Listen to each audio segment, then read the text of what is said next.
Hello les amis, j'espère que vous allez bien. Donc aujourd'hui dans cette nouvelle vidéo, je vais vous donner 4 conseils pour investir dans l'immobilier quand on a peu d'argent. Mais avant, je vous rappelle que vous pouvez recevoir, si ce n'est pas déjà fait, donc ma sélection de livres sur l'indépendance financière en cliquant sur le bandeau qui apparaît sur la vidéo. Donc effectivement, aujourd'hui, je vais vous donner 4 conseils. Donc en fait, quand vous souhaitez investir dans l'immobilier, mais que vous n'avez pas beaucoup d'argent, hein, donc je pense que c'est la majorité d'entre vous, puisqu'effectivement, quand on veut investir dans l'immobilier, et quand on investit dans l'immobilier, ça coûte assez cher, et on n'a pas forcément, pardon, on n'a pas forcément le budget pour. Donc je vais aujourd'hui vous donner ces 4 conseils. Alors, le premier conseil que je peux vous donner, c'est de ne pas acheter sa résidence principale en premier et à crédit. Effectivement, si vous achetez en premier votre résidence principale, ce qui va se passer, c'est qu'en fait, vous allez généralement l'acheter à crédit, donc avec un crédit immobilier, et vous allez donc en fait utiliser toute votre capacité d'emprunt auprès de la banque. Donc après, une fois que vous avez acheté votre résidence principale, si vous voulez investir dans l'immobilier, vous allez revoir votre banque. Votre banquier va vous dire, bah non monsieur, madame, je suis désolé, mais vous avez utilisé toute votre capacité d'emprunt. Vous pouvez plus investir la somme que vous souhaitiez investir dans l'immobilier. Peut-être que vous en aurez encore un petit peu, une petite capacité d'emprunt. Pour pouvoir acheter par exemple, je sais pas, un garage, un parking ou un studio encore, ou encore un studio, ça peut être pas mal, c'est de l'immobilier. Mais bon voilà, si vous voulez acheter un immeuble de 800 000 euros par exemple, et que vous avez déjà acheté une maison qui vaut 500 000 euros, hein, je dis des sommes, je dis un peu n'importe quoi, enfin je dis des sommes, je sais pas, je dis n'importe quoi, je dis des sommes au hasard, extravagantes, bon voilà, vous pourrez pas, parce que tout simplement, il peut peut-être vous rester qu'une capacité d'emprunt de 30 000 ou 50 000 euros. Donc voilà. Donc déjà la première chose à faire, c'est d'éviter d'acheter sa résidence principale en premier.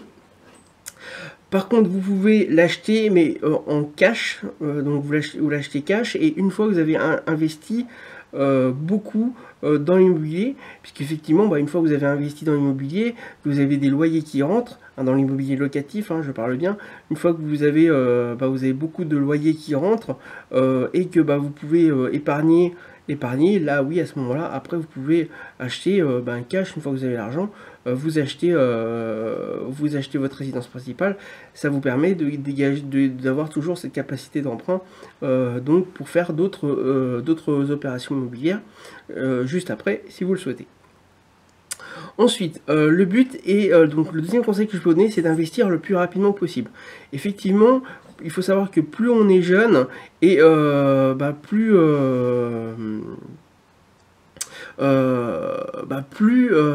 c'est avantageux.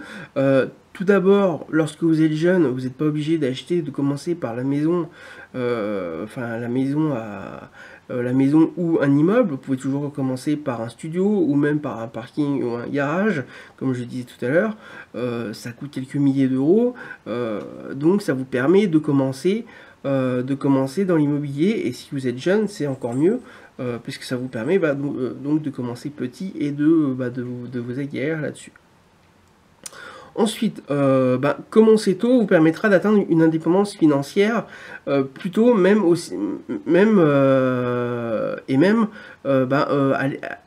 à la retraite plus tôt. Effectivement, il faut comprendre que si vous commencez plus tôt, si vous commencez jeune à investir dans l'immobilier, et que par exemple si vous commencez à investir dans l'immobilier à 20 ans, même avec un garage et un parking, si à 40 ans vous avez 10-15 biens immobiliers, que vous avez notamment 2 immeubles, 3 studios, 5 maisons et 5 parkings et garages,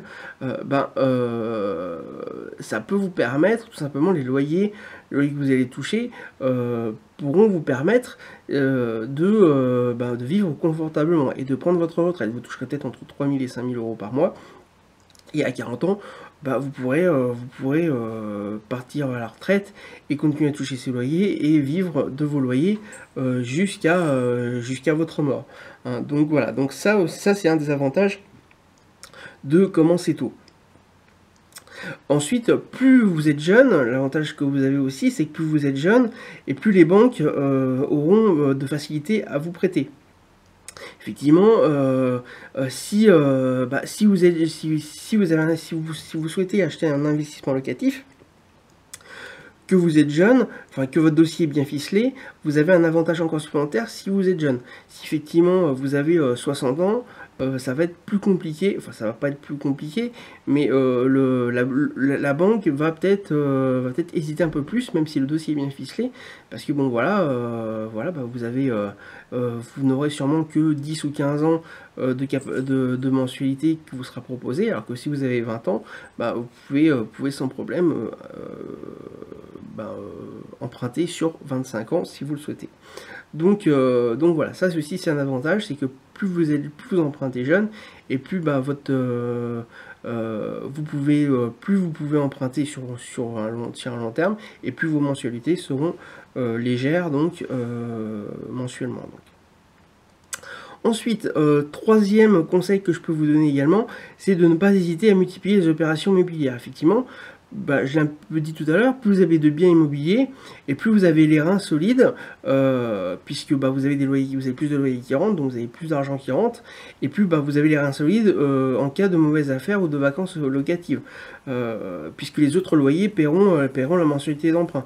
Effectivement, si vous avez un bien immobilier qui pendant 6 mois n'a aucun locataire, si vous avez par exemple 5 biens immobiliers à côté qui vous rapporte, je sais pas, par exemple 2000 € par mois de loyer, bon voilà, vous pouvez vous permettre d'attendre 6 mois ou 1 an qu'un autre loyer de 500 € rentre et que vous trouviez ce locataire qui vous permettra de toucher ces 500 € de loyer supplémentaire. Mais par contre, effectivement, si vous comptez que sur ce bien immobilier où il n'y a pas de locataire pour pouvoir tout simplement arrondir vos fins de mois, forcément ça peut vous poser des problèmes. Donc voilà, donc effectivement c'est pareil, si par exemple le locataire dégrade un bien ou quelque chose de ce genre là, par exemple, s'il faut que vous sortiez des milliers d'euros pour retaper votre bien immobilier, bon voilà, même si peut-être vous serez remboursé ensuite, c'est des milliers d'euros qu'il faut investir tout de suite et pour remettre en état le bien. Et si vous n'avez aucun revenu, vous avez qu'un salaire qui rentre, c'est moins évident que si vous avez 2 ou 3 000 € de loyer avec vos 5 ou 6 biens immobiliers par exemple que vous avez derrière. Donc voilà, donc ce quatrième conseil qui est donc de ne pas hésiter à multiplier les opérations immobilières. Ensuite, cinquième et dernier conseil que je peux vous donner, 1, 2, 3, 4, non en fait ça sera le quatrième conseil, je me suis trompé effectivement. Donc le quatrième et dernier conseil, donc c'est de ne pas faire attention à la courbe du marché immobilier. Effectivement, si vous écoutez, si vous avez un petit peu d'âge maintenant, si on va dire si vous avez 40 à 50 ans, vous vous souvenez peut-être que si vous vous intéressez à l'immobilier depuis, en fait ça fait 30 ans qu'on nous dit que le marché immobilier va baisser et qu'il faut donc attendre pour acheter. Et en fait ça fait 30 ans que ça doit baisser et ça fait 30 ans que ça augmente. Ou en tout cas qu'il n'y a pas de baisse significative. Alors que si vous aviez acheté il y a 30 ans, vous auriez fait une excellente affaire, puisque votre bien serait fini de payer, et il aurait pris au moins 50% depuis 30 ans. Donc voilà, et si effectivement on vous a dit d'attendre et que vous avez écouté tout le monde, peut-être que ça fait 30 ans que vous n'avez rien fait, et le prix d'achat de l'époque est 50% plus important, alors que ça devait, soi-disant, baisser. Donc voilà, donc ce que je veux dire par là, c'est que n'attendez pas qu'on vous dise ça va baisser, ça va baisser, ça va baisser, n'attendez pas pour faire les biens immobiliers parce que voilà, peut-être qu'effectivement dans 30 ans, ce sera de nouveau 50% plus important les prix et il ne faut pas attendre tout simplement. Puisque aussi c'est un petit peu la deuxième chose que j'allais vous dire sur ce conseil là, c'est que la bonne affaire vous allez la faire à l'achat. En fait la bonne affaire vous allez la faire au moment où c'est le vendeur qui va accepter votre offre d'achat.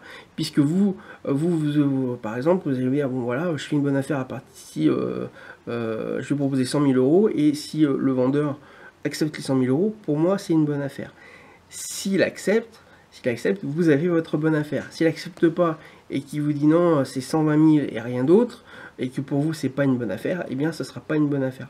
Donc voilà, donc ce que je veux dire, c'est que c'est pas le prix du marché qui conditionne la bonne affaire, mais c'est tout simplement votre prix d'achat qui sera accepté ou pas par le vendeur. Voilà, donc voilà ces 4 conseils pour investir dans l'immobilier si vous n'avez pas d'argent. Donc je vous rappelle que si ce n'est pas déjà fait, vous pouvez recevoir gratuitement ma sélection de livres sur l'indépendance financière en cliquant sur le bandeau qui apparaît sur la vidéo. Je vous rappelle également que vous pouvez vous abonner à cette chaîne YouTube afin d'être prévenu lorsque les nouvelles vidéos sont publiées. Donc vous pouvez le faire donc avec le bouton s'abonner qui est en bas à droite de la vidéo. Et n'hésitez pas également à me laisser un commentaire afin de réagir par rapport à ces 4 conseils. Et également n'hésitez pas à liker et à partager la vidéo. Donc vous pouvez la liker avec le pouce levé qu'il y a en bas à droite de la vidéo, et donc à partager la vidéo. Voilà, bah écoutez, je vous dis à très bientôt pour une prochaine vidéo.